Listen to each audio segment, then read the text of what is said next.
শ্রীনগর ছেড়ে এবার আমরা যাচ্ছি গুলমার্গের দিকে। শ্রীনগরের বিভিন্ন এরিয়ার মধ্যে দিয়ে আমরা যাচ্ছি। এর বৈশিষ্ট্য হচ্ছে প্রত্যেকটাই উপরের ছাদগুলো কিন্তু স্লোপ, এবং এখনও বেশ কিছু কয়েকটা বাড়িতে কাঠের কাজের জিনিস দেখা যায়।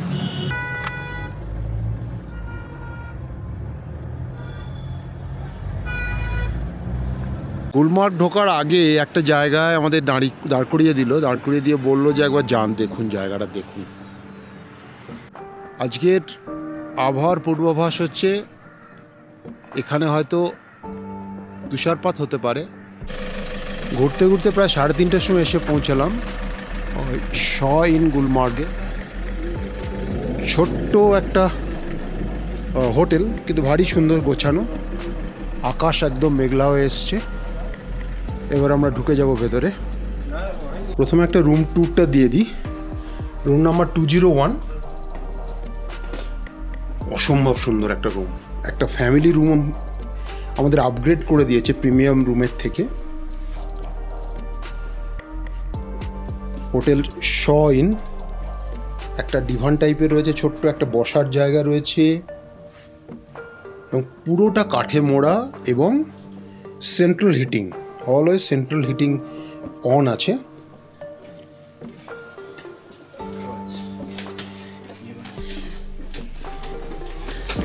লাগেজ এসে গেল। এখন আমরা হোটেলের মধ্যে থেকে বাইরে দেখতে পাচ্ছি বৃষ্টি হচ্ছে, তার সঙ্গে সঙ্গে স্নোফ্লেক্স আসছে। মানে যদি কপাল ভালো থাকে, স্নোফলটা যদি কন্টিনিউ করে, তাহলে একটা ফ্যান্টাস্টিক ব্যাপার হবে। গুলমার্গে বরফ পড়ছে, এটাই আমাদের এবারের ট্রিপের সবচেয়ে পাওনা ছিল।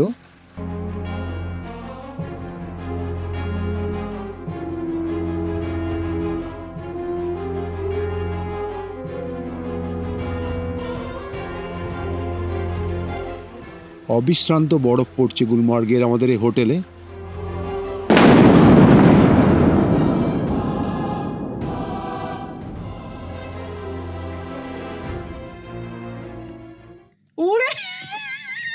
ওইটাকে দেখো, বাচ্চারা স্নোফলের পরে এগুলো দিয়ে বরফের গোলা বানাচ্ছে বিশাল বিশাল। কি যে করবে ভেবে পাচ্ছে না। বাচ্চা দুটো, ওরা দুই ভাই বোন, ওরাও বেড়াতে এসেছে। দারুণ দারুণ দারুণ। আর আমরা ওপরে দোতলার রুম পেয়েছি, সেই রুম দিয়ে দেখছি ওদের কাণ্ড কারখানা। স্নোফলের পরে সকাল, সব দিক সাদা।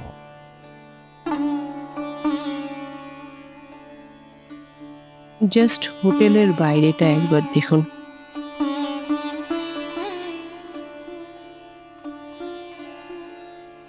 চারিদিকে শুধু সাদা।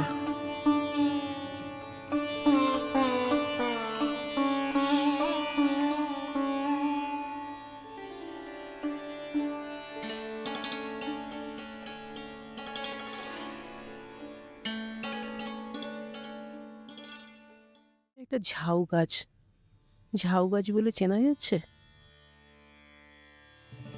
এইগুলো হলো চন্দ্রমল্লিকা গাছ, পুরো বরফে ঢাকা।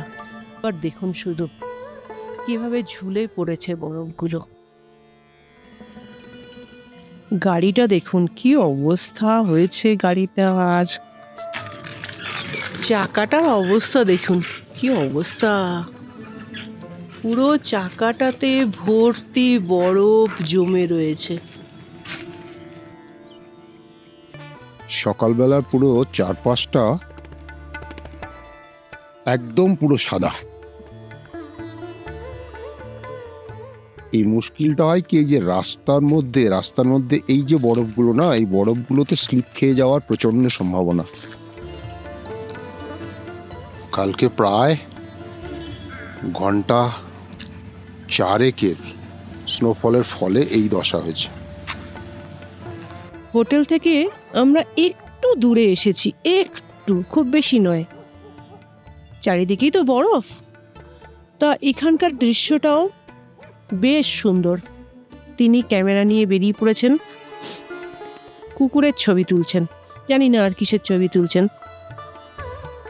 ওই যে ওই দিক থেকে এসছিলাম, খুব সাবধানে আসতে লাগলো, ধীরে ধীরে ধীরে ধীরে। তখন আর সেজন্য ভিডিও করতে পারলাম না, পড়ে যাওয়ার ভয় আছে আমার। মানে কি পরিমাণে বরফ পড়েছে, মানে নিজের চোখে না দেখলে কল্পনা করা যায় না। গুলমার্গ ছেড়ে চলেছি আমরা, কিন্তু সকালবেলা ঝকঝকে রোদ এবং কালকের সন্ধেবেলার স্নোফলের পরে গুলমার্গটা পুরো স্বপ্নের হয়ে গেছে একদম।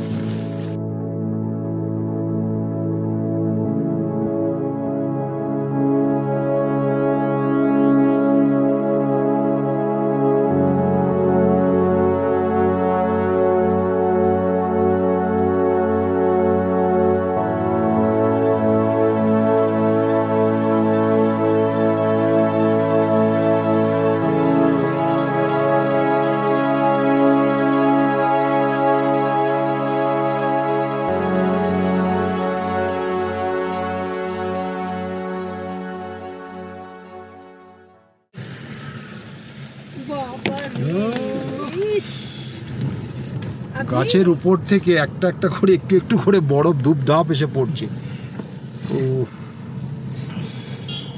এটা দেখো রাহুল, ডান দিকটা কর। ये है सिकी इंस्टीट्यूट।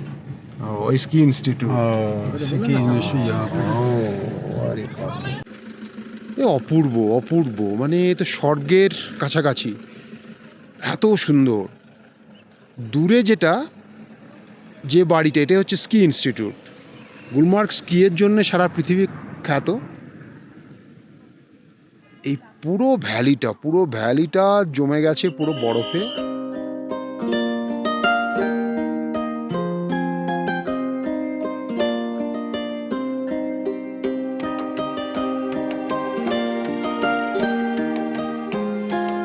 এরপরে আর বরফ থাকবে না, সত্যি আনন্দের জন্যই এই সময়টাতে একটু আনন্দ করে নিই, সবাই মিলে একটু হই হই করা হলো।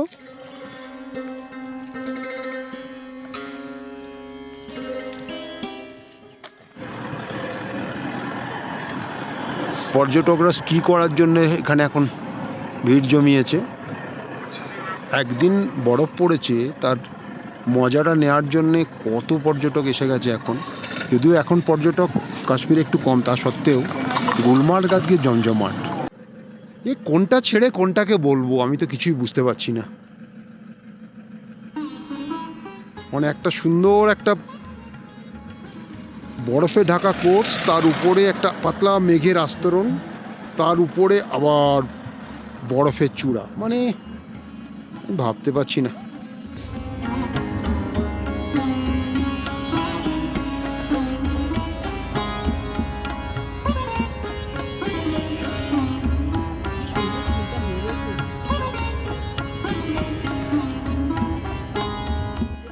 রাস্তায় চলতে চলতে বেশ কয়েকটা জায়গাতে দাঁড়াচ্ছিও আবার।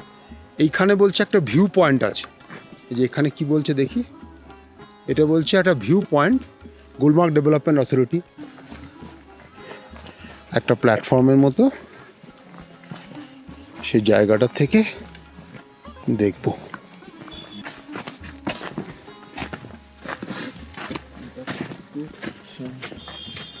এইখান থেকে পুরো ভ্যালিটা দেখা যায়।